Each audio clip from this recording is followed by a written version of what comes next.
I'm Dana Denha, and you're watching FYI. Ypsilanti is bursting with history. The past is filled with women in the workforce and how they made it acceptable for everyone to earn a living for their families. Now, 70+ years later, we are still celebrating the women that made working outside of the home possible. Rosie the Riveter took center stage at North Bay Park in Ypsilanti. Today is the 3rd annual Rosie the Riveter Arts and Crafts Show. It gets bigger and better, more awesome vendors and more wonderful features for Ypsi Township residents and guests to our area. We like to get together, and fellowship. Means a lot. And when we was doing all this hard work, we never knew that it was going to come till we could have fun, later years, in our senior years. And we only made $1, start out with $1 an hour. But back then, most things was rationed and everything was cheap, That was quite a bit of money back then. The theme is Rosie the Riveter. Ypsi Township is really proud of our history. We're really proud of the fact that some of the very first women to work in manufacturing in the country started right here at our historic bomber plant. And so we've got original Rosies here. That theme is one of the most unique things about our craft show. And crafts were aplenty. We've got vendors from all over the state of Michigan. We've got everything from t-shirts to jewelry, handmade jewelry. We've got metal workers. One person's trash is another person's treasure, right? If you can wish it, if you can dream it, we have it here at the 3rd annual Rosie Show. Stay tuned, and we'll be back shortly with more news and information.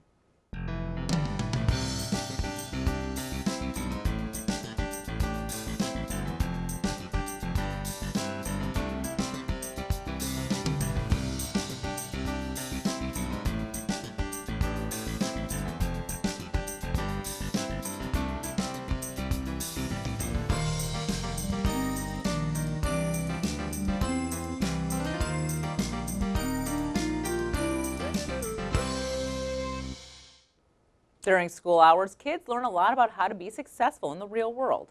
One after-school organization has been teaching kids life lessons and how to care for animals in the process. For over a century, 4-H has been in the business of molding youngsters into responsible adults. The 4-H's stand for Head, Heart, Hands, and Health. Head is the idea that you can learn more and be a clear thinker. Heart is that you care for people. Hands are that you use your hands to do service for other people. And then better living so that you can take care of yourself so that you can do all of those other things and live a good, healthy life. Being in 4-H made me a very hard worker. It made me kind of accountable for what I was responsible for.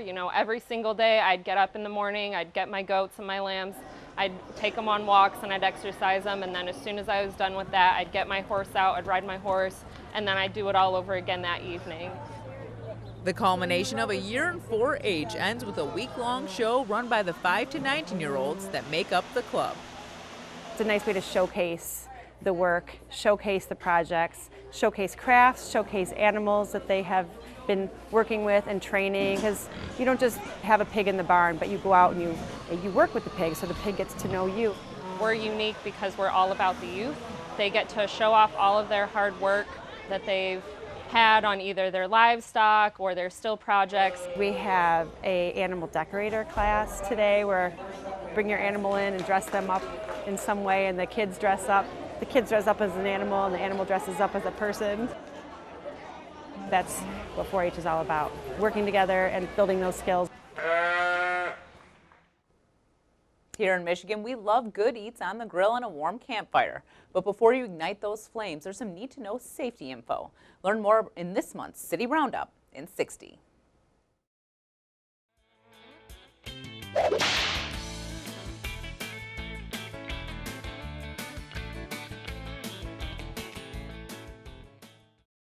Hi, my name is Mike Kennedy. I'm the fire chief for the Ann Arbor Fire Department, here today to talk about fire safety. We have a lot of information on the city website, a2gov.org/fire, for both grilling safety along with outdoor fireplace safety. For grilling safety, we recommend keeping grills at least 10 feet away from a structure. If you have hot coals, never throw them into the trash. That can cause a fire. And for outdoor fire safety, you can't have campfires in the city of Ann Arbor. They have to be 25 feet from a structure. You are also allowed to have portable fireplaces. Those have to be 15 feet from a structure. You need to make sure that they're tended at all times and they're completely extinguished before you leave. There's some additional guidance and requirements that are available on the city website. Please go there, check it out. If you have any other questions, please let us know. We're happy to answer. People silently struggle all the time. It could be a family member, a best friend, or even a coworker. One of Ann Arbor's finest had been struggling with chronic kidney disease for well over a decade. Recently, he discovered the disease had progressed, and without skipping a beat, his longtime coworker came to the rescue. Joining me is Officer Stephen Dye and Sergeant Jamie Crawford with the AAPD, here to share their story of selfless friendship. Welcome to the show. Thank you. Thank you. So why don't you tell me a little bit about the two of you, how you kind of met, because you guys have been with the Ann Arbor Police Department for 20 years, almost starting like really close together at the same time. So your career with Ann Arbor has been pretty much together, right?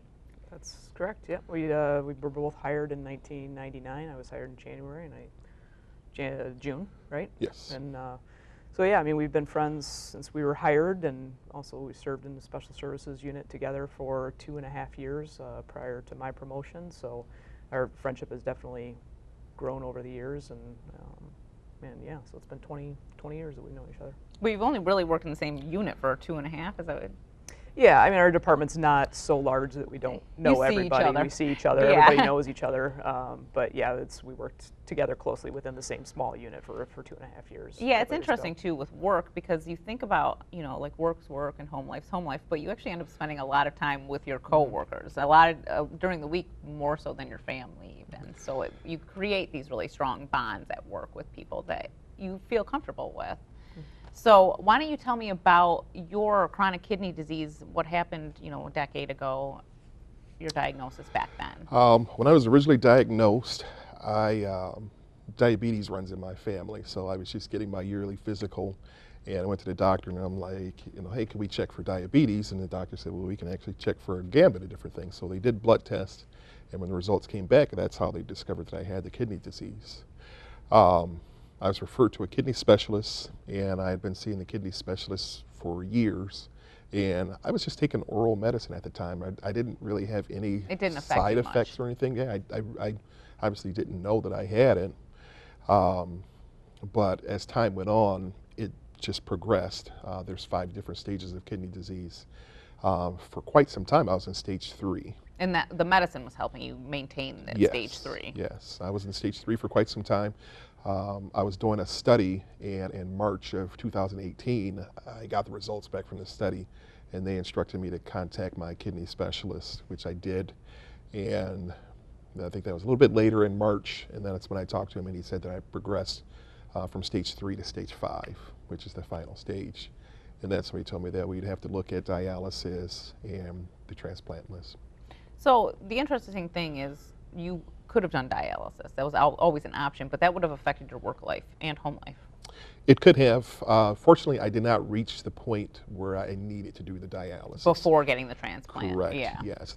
They have a point as far as your kidney function, and once you reach that point, or if you're below, then you would have to start dialysis. Fortunately, I stayed just above that point, so I didn't have to do dialysis. So I was blessed in that aspect. Do you know why people have chronic kidney disease? Do you know why people get it? Is it a genetic thing, or? There's a lot of different reasons that can contribute to it. A lot of people that are diabetic, the diabetes can cause it. Those two things go together a lot of times. Yeah. I am diabetic, but unfortunately mine was reversed. I had the kidney disease for several years before being diagnosed with diabetes. So unfortunately, by the time I progressed to stage 5, it was too late to do a biopsy, so I don't know exactly what caused my kidney disease. Nobody else in my family has it though. Okay. So when you've had this chronic kidney disease for obviously a big chunk of your adult life now, did people at work know? Were you telling people, or? Most didn't, and I did not, honestly, I didn't share it with a lot of folks. In hindsight now, like post-transplant, after talking to folks, I find out there are other people that I know that have kidney disease.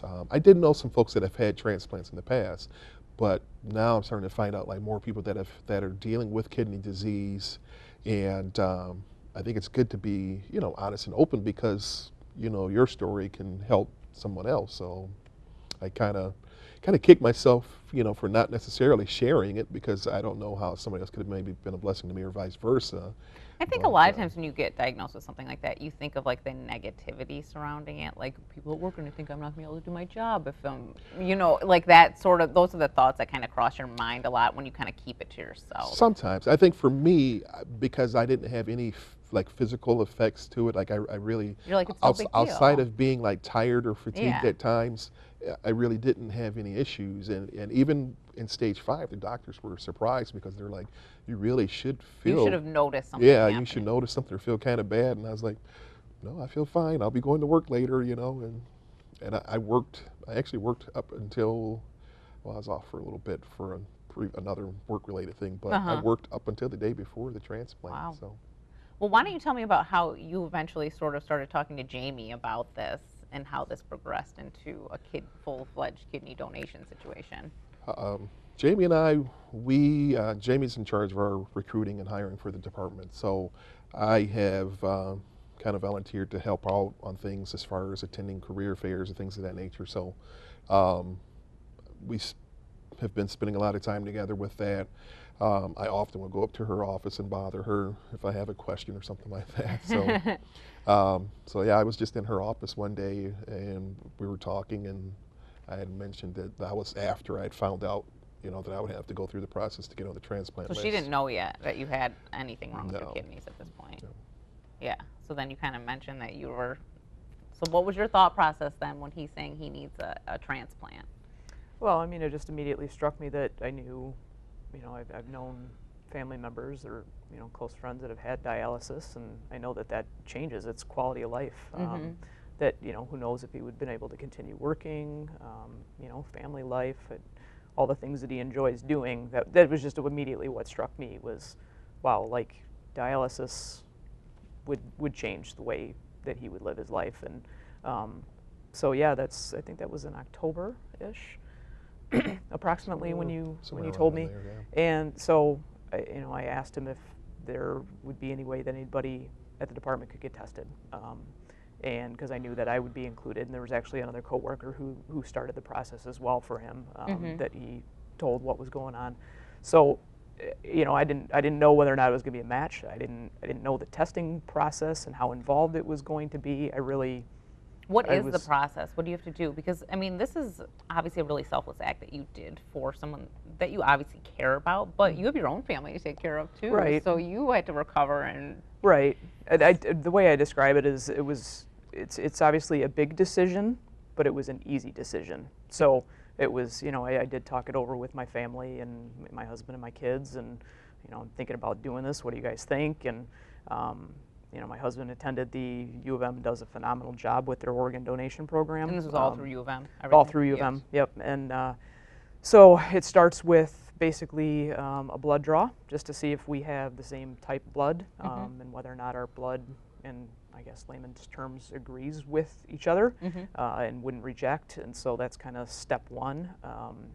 And then they bring you in for an all-day kind of evaluation and education part, so you know exactly what it entails, what the risks are. I mean, they did everything from a CAT scan, EKG, X-rays, drew a lot of blood, a lot of different tests to see, you know, because they essentially want to make sure, number one, that if we're going to go through with this, that there's a high likelihood of success. Yeah, that for him, his body will accept that. Correct, and that you know, that I have to be healthy enough to give up a kidney, that I'm still going to be able to maintain a normal life post surgery. So, so yeah, a lot of testing, and I think I got called back in maybe even 2 or 3 times for additional blood draws because they wanted to see something else. And so yeah, and then I think it was, so that kind of whole process started in October, and I think it was maybe the second week of January that I received word that I was. Were you surprised you were a match, or you kind of already Well, knew? it's after every little step that we did, I kind of, you know, it was getting closer and closer, and so I had a good idea that it was all going to work out. so yeah, it was kind of like just the final stamp when I got that call in January and knew that we would be moving forward. And so of course I called him, and because they won't. It's kind of odd, but it makes sense, right? With HIPAA laws, is that a lot of his information about what was happening with me had to come from me, not from the hospital, because Okay, they wouldn't yeah. share the information with him in case, you know, I had second thoughts or something came up in my medical history that I didn't want him to know about, or you know, whatever the case may be. So, so yeah, as soon as I learned, I let my family know, and then Yeah. let him know. And this story actually has an added element because your wife was a match, but because Jamie didn't want you guys to both be at home recovering, she still was able to do it for you to make it easier for your family life in general, which is Yes. like, I mean, like I'm tearing up just thinking about how sweet that is. Like that's such a special thing to do for somebody. You know, it would have been really difficult if both of them were recovering at the same time. Yeah. And, you know, as I learned that she had a new job and didn't have time Sure, yeah.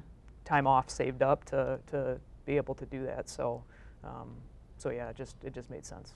So talk about the surgery aspect. So were you guys in surgery at the same time, or how does that work? We were in prep.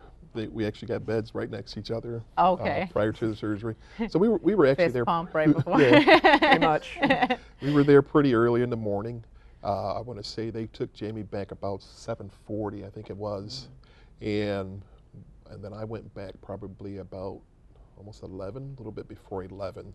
So they basically wanted to make sure that obviously things went well as far as taking the kidney out, and but she was still in the surgery room, in the operating room when I went back. But yeah, they basically just from one operating room to the other. Yeah. Go from there. So. Mm-hmm. And so after the fact, now we're in recovery, we're back to work, you know. It's been a little harder for you, the adjustment. You've been a little, like, you're fine now, but your recovery was... I'm good. Yeah, you're good now, yeah. but you feel better than before, right? Yes, I feel good. I like I stated earlier, the kidney disease, it's my biggest thing was the fatigue. It Yeah. made me tired. But now, You don't like, feel I feel so good. tired. I have a lot of energy. Jamie's always been a morning person. I think some of that kind of transferred over. I also heard the rivalry is over between U of M and MSU now, right? May have intensified just a little bit. So would you suggest, like, if doing this for somebody else, or like maybe giving someone advice for if this came up in their life? I would. You know, and I would make the same decision again if I was able to. Obviously, I'm fresh out of kidneys. I only have one. Yeah. No more to donate.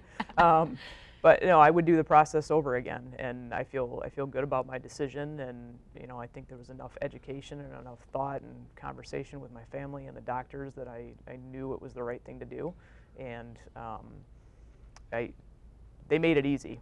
I mean, the recovery part, yes, that's on me, but you know, they also equipped me with all the education about what to do and keep myself moving and hydrated, and you know, how to manage the pain and everything, you know, that's associated with the surgery and the recovery. So, so I knew what I was getting myself into, and I feel really good about my decision. And I mean, I think it was mid-June I played in my first hockey game back. So Yeah, not too bad. No, That's not too bad at I all. love to work out. I'm really involved in athletics, and so it didn't skip a beat. And somebody just asked me yesterday if I felt any different, and I don't at all. Mm-hmm. Like, aside from the scars that I have, I don't feel any different. Did you want to add anything to that about why people should do it, or how it made you feel to have someone do this for I mean, you? obviously, I can't thank her enough. You know, it was one of the biggest blessings I'll probably ever get in my life. But you know, our thing as far as sharing our story is just to make people aware of organ donation. Obviously, with the kidney, that is something you can do as a living donation, bone marrow, things of that nature. But even, you know, after death, they told me in the hospital that, you know, folks don't necessarily discuss it with their family. And when you're, like, if you're in an accident and you're in the hospital, it's difficult for the doctors to talk to family because, you know, you're just having, you know, probably one of the more difficult times of your life. So they encourage people to talk about it early, you know, make your family or spouse Be an aware organ donor of, on your license. correct, you know, let folks know what your decision is. So, like, if you are in a situation, you know, your family knows what to do. I was just looking at it. I was at the doctor yesterday, and they have a flyer. Like, one person, I think, through organ donation, it's up to like 8. people you can affect their lives, but like through tissue donation, and they said like upwards of 75 people. So why not do you know, that's my theory. I'm like, you know, when you're 6 feet deep, it's not going to do you any good anyway. Exactly. So you know, if you have the ability to make a difference in someone's life, you know, I say go ahead and do it. I mean, like I said, a lot of people, you don't think about it until you're in that situation. Me, I think I've always had the mentality. Since I was 16, I've always checked the box on my driver's license. I agree with you. Long time ago, back when we had stickers, you know, when you could check what you wanted to donate on your sticker. You know, I checked all those boxes. I was on the bone marrow registry for actually right up until the transplant as well. So. Wow, that's amazing. And thank you both for coming on the show and sharing your story. Thanks for having us. Appreciate it. For more on this and other programs, visit a2gov.org/CTN. Visit youtube.com/CTN Ann Arbor to see all that we have to offer. And remember to like, comment, and share. Thanks for watching, and tune in next time to FYI.